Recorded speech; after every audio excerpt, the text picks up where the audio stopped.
کی بات اس لیے ہے کہ میں جس مہمان کی آج بات کرنے لگا ہوں وہ میرا کوئی رشتہ دار نہیں ہے اور نہ آپ کا کوئی رشتہ دار ہے. وہ اللہ رب العالمین کا مہینہ، نزول قرآن کا مہینہ، جہنم سے آزادی کا مہینہ، برکتوں کا مہینہ، رحمتوں کا مہینہ، بخشش کا مہینہ اور رمضان المبارک کا وہ مبارک مہینہ ہے جس کے بارے میں بات کرنے لگا ہوں. رمضان المبارک کا مہینہ وہ مہینہ ہے جس کی فضیلت کے حوالے سے آپ نے یہ سنا ہوگا. ابن ماجہ کی صحیح روایت ہے، حضرت طلحہ بن عبید اللہ رضی اللہ تعالیٰ عنہ راوی حدیث ہے.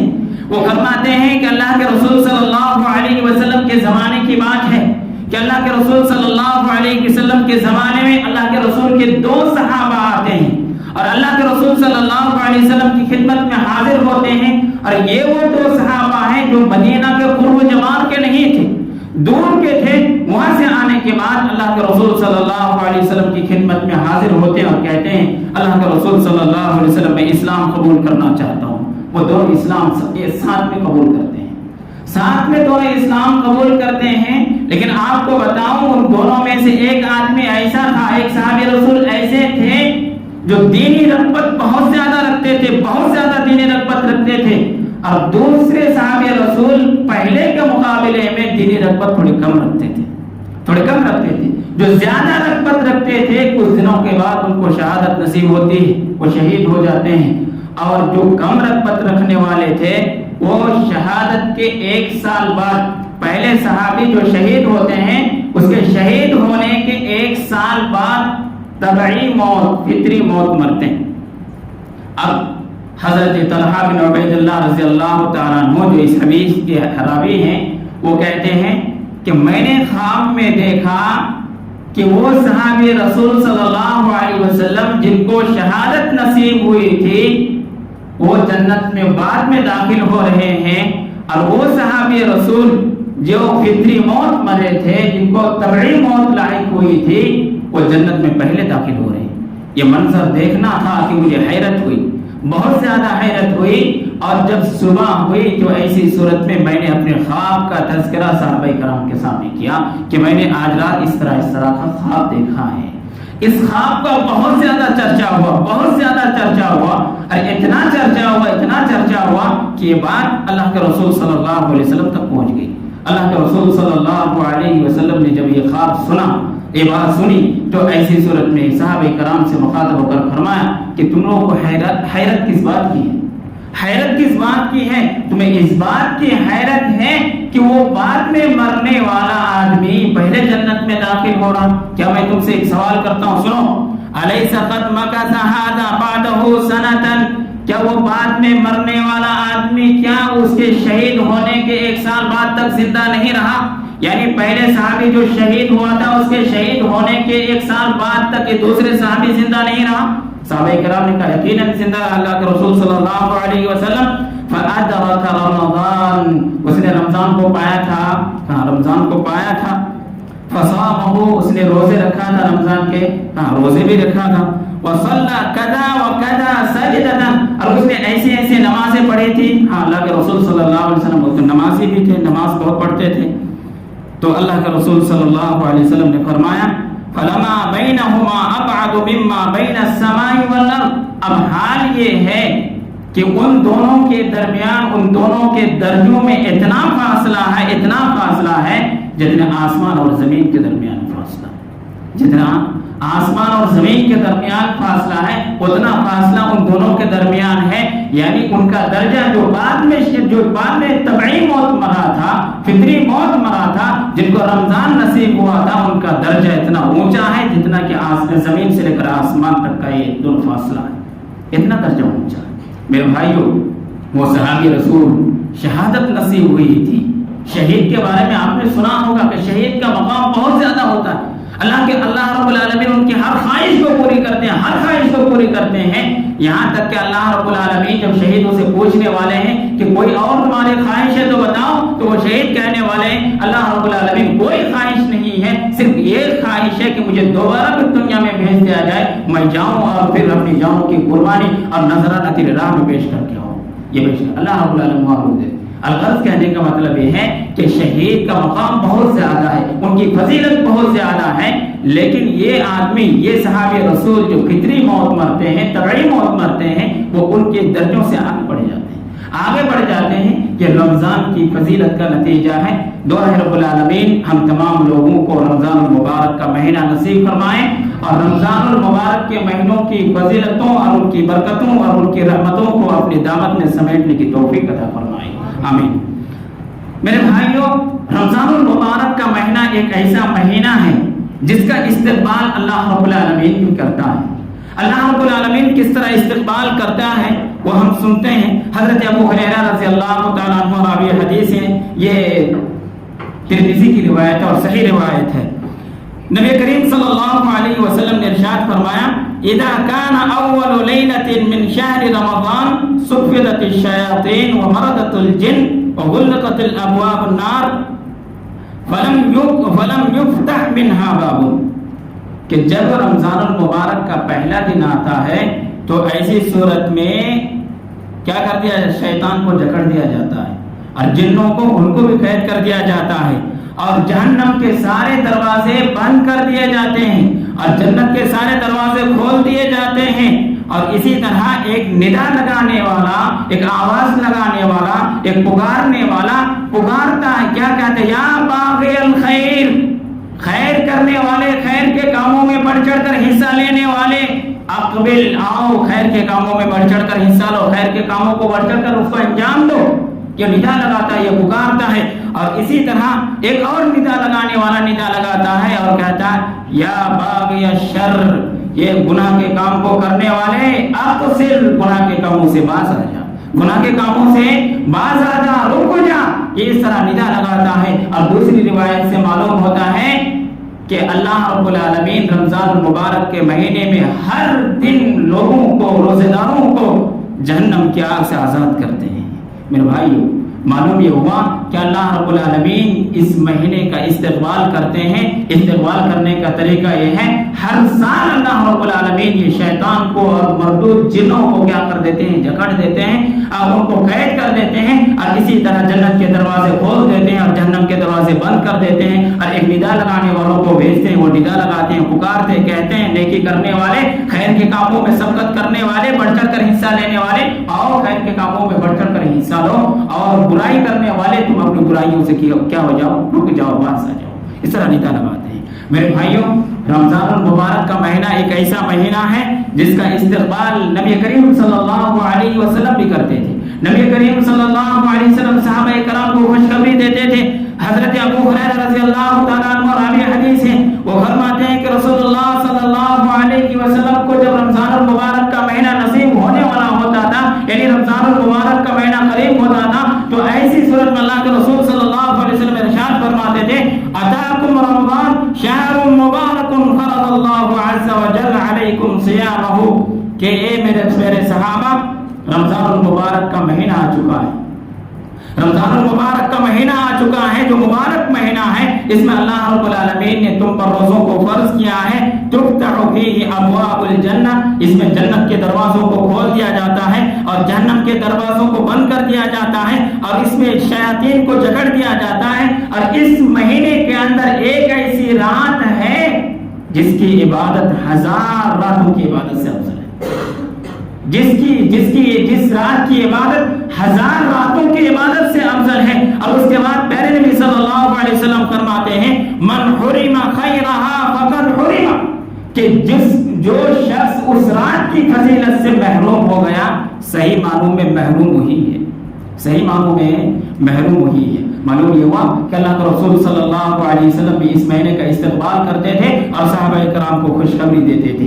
جب اللہ رب العالمین اس مہینے کا استقبال کرتے ہیں اور نبی کریم صلی اللہ علیہ وسلم استقبال کرتے تھے، تو ہمیں بھی استقبال کرنا چاہیے، ہمیں بھی استقبال کرنا چاہیے۔ تو ہم کس طرح استقبال کریں گے میرے بھائیوں؟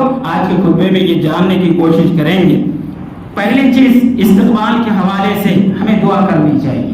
دعا کرنی چاہیے کہ ہمیں رمضان المبارک کا مہینہ نصیب ہو، کیونکہ سلف صالحین کا یہ طریقہ رہا ہے کہ وہ رمضان المبارک کے گزر جانے کے 6 مہینے بعد تک یہ دعا کرتے تھے، پروردگارا رمضان المبارک کے مہینے میں ہم نے جو بھی عبادتیں کی ہیں پروردگارا اسے قبول فرمائیو، اور جو آئندہ 6 مہینہ پہلے سے ہی آنے والے رمضان کے لیے دعا کرتے تھے، پروردگارا جو رمضان المبارک کا مہینہ آنے والا ہے 6 مہینہ بعد ہی سے ہی پروردگارا اور رمضان المبارک کا مہینہ ہمیں نصیب فرمائیو۔ یہ سلف صالحین کا طریقہ تھا، لہذا سلف صالحین کے طریقے پر چلتے ہوئے، ان کے نقش قدم پر چلتے ہوئے، ان کی راہ کو اختیار کرتے ہوئے، ان کی منہج کو اختیار کرتے ہوئے ہمیں بھی اللہ رب العالمین سے دعا کرنی چاہیے، پروردگارا ہمیں رمضان المبارک کا مہینہ نصیب فرمائیو۔ ہمیں سے کتنے ایسے لوگ تھے جو پچھلے سال رمضان میں موجود تھے، ہمارے ساتھ نماز پڑھنے کے لیے آیا کرتے تھے، ہمارے ساتھ قیام اللیل میں شریک ہوا کرتے تھے، ہمارے ساتھ افطاری میں شریک ہوا کرتے تھے، لیکن آج ہمارے درمیان نہیں ہے۔ اور میں یہ بھی کہہ دینا چاہتا ہوں میرے بھائیوں، آج جتنے لوگ موجود ہیں اس رمضان المبارک کے مہینے میں جتنے لوگ موجود ہیں، کیا پتہ آئندہ سال نہ رہے، کیا پتہ آئندہ سال نہ رہے۔ تو میرے بھائیوں ہمیں یہ دعا کرنی چاہیے کہ ہمیں رمضان المبارک کا مہینہ نصیب فرمائے اللہ رب العالمین، یہ ہمیں ہمیشہ دعا کرتے رہنا چاہیے۔ اسی طرح دوسری چیز جو رمضان المبارک کے استقبال کے حوالے سے ہمیں یاد رکھنی چاہیے وہ یہ کہ ہمیں اپنے دلوں کو صاف کر لینا چاہیے، ہمیں اپنے دلوں کو صاف کر لینا چاہیے۔ حضرت عبداللہ بن مسعود رضی اللہ تعالیٰ عنہ سے کسی نے سوال کیا، پوچھا کہ آپ لوگ رمضان المبارک کا استقبال کیسے کرتے تھے؟ تو صحابی رسول حضرت عبداللہ بن مسعود رضی اللہ تعالیٰ عنہ جواب دیتے ہیں، فرماتے ہیں ما کان احدنا یجرؤ علی استقبال الہلال وفی قلبہ ذرۃ حقد علی اخیہ المسلم، کہ ہم میں سے کسی کے اندر یہ جرأت نہیں تھی، یہ ہمت نہیں تھی کہ رمضان المبارک کا چاند ان کو نظر آ جائے اور ان کے دل میں ذرہ برابر بھی اپنے مسلمان بھائیوں کے لیے کینہ اور کپٹ اور بغض اور حسد اور عداوت اور دشمنی عداوت ہو، دشمنی ہو، کینہ کپٹ ہو، کسی کے اندر اتنی جرأت نہیں تھی، اتنی جرأت نہیں تھی۔ ہم میں سے کتنے ایسے لوگ ہیں رمضان المبارک کا مہینہ پاتے ہیں وہ عید کو گنوا دیتے ہیں، اور رمضان المبارک کا مہینہ آنے والا ہوتا ہمارے دلوں میں کینے، کپٹ، بغض، حسد، عداوت، دشمنی ساری چیزیں بھری ہوئی ہوتی ہیں۔ اور آپ کو دیکھنا ہے تو دیکھیں، ایک آدمی چلتا ہے تو منہ پھیر کے چلتا ہے، یہ ادھر منہ پھیر کے چلتا ہے، وہ اس کو دیکھ کر منہ نظریں ہٹا لیتا ہے، وہ اس کو دیکھ کر نظریں پست کر لیتا ہے، وہ اس کو سلام کرتا ہے، اس کو نہیں کرتا ہے۔ یہ ساری چیزیں کیا ہیں میرے بھائیوں؟ میں مانتا ہوں کہ آپس میں یہ دشمنیاں جب بڑھتی ہیں، یہ عداوت بڑھتی ہیں، یہ دشمنی جب بڑھتی ہیں تو اس کی کوئی نہ کوئی وجہ ہوتی ہے، اس کا کوئی نہ کوئی ریزن ہوتا ہے۔ میرے بھائیوں میں مانتا ہوں کہ آپ کے ساتھ اس نے غلط کیا ہوگا، آپ کو گالی دی ہوگی، آپ کو مارا ہوگا، آپ کی عزت سے کھلواڑ کیا ہوگا، یا آپ جس کمپنی سے مال اٹھائے ہوں گے اس کمپنی سے اس نے مال اٹھا لیا ہوگا، یا اسی طرح آپ جو مال جہاں سے اٹھاتے ہیں اس کی قیمت بڑھا کر اس نے مال اٹھا لیا ہوگا۔ یہی ساری چیزیں رہتی ہیں، یہی ساری وجہ رہتی ہیں جو آپس میں کیا دشمنیاں کو بڑھاتی ہیں، آپس میں دشمنیوں کو بڑھاتی ہیں۔ میرے بھائیوں میں مانتا ہوں اگر آپ کے ساتھ بھی اگر ایسا ہوا ہے تو اس کا مطلب یہ تھوڑے ہے کہ ہم دشمنی کو پال لیں، ہم عداوت کو پال لیں، ہم بغض کو پال لیں، عناد کو پال لیں، ہم کینہ اور کپٹ کو اپنے سینے میں جگہ دیں، اس کا مطلب ہرگز نہیں ہے۔ میرے بھائیوں آؤ میں بتاتا ہوں، حضرت ابوبکر صدیق رضی اللہ تعالیٰ عنہ کا نام تو سنا ہی ہے نا، حضرت عائشہ رضی اللہ تعالیٰ عنہ کا نام تو سنا ہی ہے نا، حضرت ابوبکر صدیق رضی اللہ تعالیٰ عنہ کی بیٹی حضرت عائشہ رضی اللہ تعالیٰ عنہ، اللہ کے رسول صلی اللہ علیہ وسلم کی پیاری بیوی، ان پر ایک مرتبہ زنا کا الزام لگایا گیا، تہمت لگائی گئی حضرت عائشہ رضی اللہ تعالیٰ عنہ پر، اور یہ وہ موقع تھا جب اللہ کے رسول صلی اللہ علیہ وسلم پریشان، حضرت ابوبکر صدیق رضی اللہ تعالیٰ عنہ پریشان، خود عائشہ رضی اللہ تعالیٰ عنہ پریشان، سب پریشان تھے۔ ایسے وقت میں کیا ہوتا ہے میرے بھائیوں، حضرت ابوبکر صدیق رضی اللہ تعالیٰ عنہ کا ایک بھائی جس کا نام چچا زاد بھائی، خالہ زاد بھائی، جس کا نام مصطح رضی اللہ تعالیٰ عنہ، مصطح ان کا نام ہے، وہ کیا کرتے ہیں جب منافقین کے جانب سے یہ الزام لگایا گیا حضرت عائشہ رضی اللہ تعالیٰ عنہ پر کہ یہ کیا زانیہ نعوذ باللہ، تو ایسی صورت میں منافقوں کی ہاں میں ہاں ملا دی، ہاں میں ہاں ملا دی. اور یہ وہ صحابی رسول تھے جس کی کفالت کی ذمہ داری حضرت ابوبکر صدیق رضی اللہ تعالیٰ عنہ کے پاس. حضرت ابوبکر صدیق رضی اللہ تعالیٰ عنہ کے خالہ زاد بھائی اور کفالت کی ذمہ داری بھی حضرت ابوبکر کے پاس. حضرت ابوبکر صدیق رضی اللہ تعالیٰ عنہ کو خرچہ دیتے تھے, غریب تھے, مسکین تھے, تو حضرت ابوبکر صدیق رضی اللہ تعالیٰ عنہ کو خرچہ دیتے تھے. لیکن جب مصیبت آئی تو وہ منافقین کے ساتھ جا کر مل گئے, ان کے ہاں میں ہاں ملا لی اور انہوں نے کہا حضرت عائشہ پر جو الزام لگایا گیا وہ صحیح ہے. میرے بھائیوں, قرآن کی آیت نازل ہوئی وَلَوْلَا إِذْ سَمِعْتُمُوهُ قُلْتُمْ مَا يَكُونُ لَنَا أَن نَّتَكَلَّمَ بِهَذَا سُبْحَانَكَ هَذَا بُهْتَانٌ عَظِيمٌ. یہ برات کی یہ آیت ہے. یعنی حضرت عائشہ رضی اللہ تعالیٰ عنہا پر جو الزام لگایا گیا تھا اس سلسلے میں قرآن کی آیت نازل ہوئی اور کہا گیا کہ جب تم لوگوں نے اس طرح کی باتیں سنی تھی تو تم نے یہ کیوں نہیں کہہ دیا کہ اللہ رب العالمین کی ذات پاک ہے, ھذا بہتان عظیم, یہ بہتان عظیم ہے, بہتان عظیم ہے, یہ جھوٹی بات ہے, اس کا حقیقت سے کوئی بات. یہ کیوں نہیں کہہ دیا؟ اللہ رب العالمین نے اس آیت کو نازل فرمایا, اس کے بعد آگے فرمایا یعظکم اللہ ان تعودوا لمثلہ. اللہ رب العالمین تم لوگوں کو نصیحت کرتا ہے کہ آئندہ تم اس طرح کی غلطی نہ کرو, آئندہ تم اس طرح کی غلطی نہ کرو. حضرت عائشہ رضی اللہ تعالی عنہا پر جو الزام لگایا گیا تھا اس کی تردید کر دی گئی, اس کی نفی کر دی گئی اور کہہ دیا گیا کہ حضرت عائشہ رضی اللہ تعالی عنہا پاک دامن ہے, ان پر جو الزام لگایا گیا ہے وہ جھوٹا ہے, بے بنیاد ہے, حقیقت سے اس کا کوئی واسطہ نہیں ہے. جب یہ آیت نازل ہوئی تو ایسی صورت میں صحابہ کرام کے اندر, اسی طرح حضرت عائشہ رضی اللہ تعالی عنہا کے اندر, اسی طرح اللہ کے رسول صلی اللہ علیہ وسلم کے اندر خوشی کا ماحول پیدا ہوا, خوشی کا ماحول. اور خوشی ہونا ہو بھی کیوں نہ میرے بھائی, جس کے لیے پریشان تھے اور 40 دن تک پریشان تھے, اس سلسلے میں جب برات آئے اور برات کے سلسلے میں آیتیں نازل ہو تو ایسی صورت میں خوشی ہونا پکی بات ہے. میرے بھائیوں, حضرت ابوبکر صدیق رضی اللہ تعالیٰ عنہ کو بھی خوشی ہوئی لیکن ساتھ میں غصہ بھی آ رہا تھا. غصہ کیوں آ رہا تھا؟ غصہ اس لیے آ رہا تھا کہ ان کا خالہ زاد بھائی مصدع رضی اللہ تعالیٰ عنہ مصیبت کے وقت ان کے ساتھ رہنا چاہیے تھا, ان کا ساتھ دینا تھا, لیکن خالہ زاد بھائی اور ان کی کفالت خود ابوبکر رضی اللہ تعالیٰ عنہ کر رہے ہیں اور وہ منافقین کے ساتھ جا کر مل کر ہاں میں ہاں ملا رہے ہیں, اس لیے ان کو غصہ آ رہا ہے. اور غصہ آنے کی وجہ سے انہوں نے قسم کھا لی کہ میں آج کے بعد سے ان کی کفالت نہیں کروں گا, ان کو خرچہ دینے والا نہیں ہوں. اللہ رب العالمین نے فرمایا وَلَا يَأْتَلِ أُولُو الْفَضْلِ مِنْكُمْ وَالسَّعَةِ أَنْ يُؤْتُوا أُولِي الْقُرْبَى وَالْمَسَاكِينَ وَالْمُهَاجِرِينَ فِي سَبِيلِ اللَّهِ وَلْيَعْفُوا وَلْيَصْفَحُوا, کہ جو تم میں سے صاحب فضل ہیں, فضیلت والے ہیں, ان کو اپنے رشتہ داروں کو یا اسی طرح مساکین کو یا مہاجرین کو اللہ رب العالمین کے راستے میں جو ہجرت کر کے آئے ہیں ان کے تعلق سے اپنی تنگ دلی کا اظہار نہیں کرنا چاہیے, تنگ دلی کا اظہار نہیں کرنا چاہیے. وَلْيَعْفُوا وَلْيَصْفَحُوا, عفو درگزر کا معاملہ کرنا چاہیے. أَلَا تُحِبُّونَ أَن يَغْفِرَ اللَّهُ لَكُمْ, کہ کیا تم لوگ یہ پسند نہیں کرتے ہو کہ اللہ رب العالمین تمہیں معاف فرمائے؟ اگر تم پسند کرتے ہو کہ اللہ رب العالمین تمہیں معاف فرمائے تو تم بھی ایسی صورت میں اپنے بھائیوں کو معاف کر دیا کرو, تم بھی اپنے بھائیوں کو معاف کر دیا کرو. میرے بھائیوں, یہ آیت جب نازل ہوئی تو حضرت ابوبکر صدیق رضی اللہ تعالیٰ عنہ اپنے خالہ زاد بھائی کو معاف کر دیا.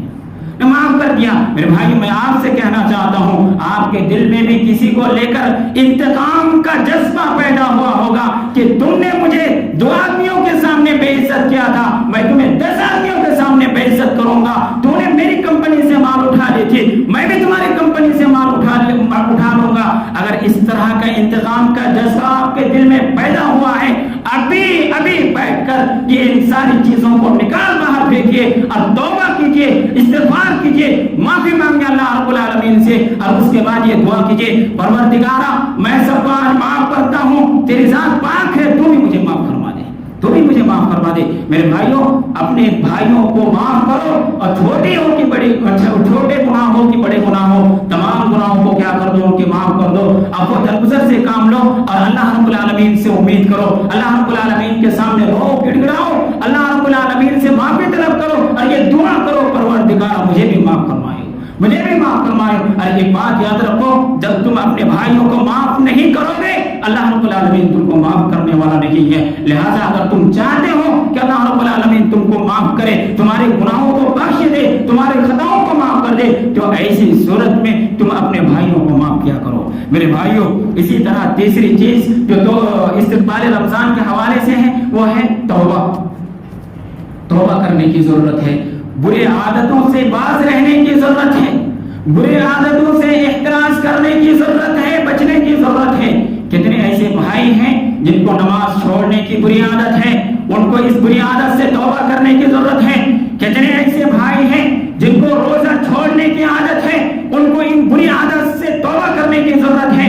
کتنے ایسے بھائی ہیں جن کو جھوٹ بولنے کی عادت ہے، ان کو ان بری عادت سے توبہ کرنے کی ضرورت ہے۔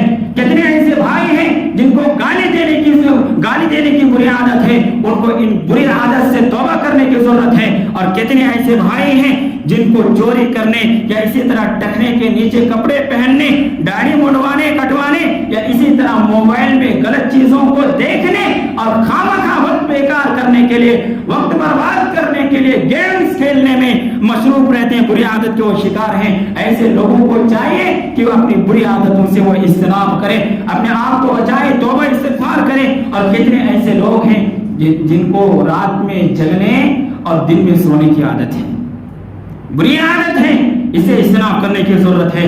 اور کتنے ایسے لوگ ہیں جن کو بیڑی، تمباکو، سگریٹ، کھینی، پان وغیرہ ان تمام چیزوں کا استعمال کرنے کی بری عادت ہے۔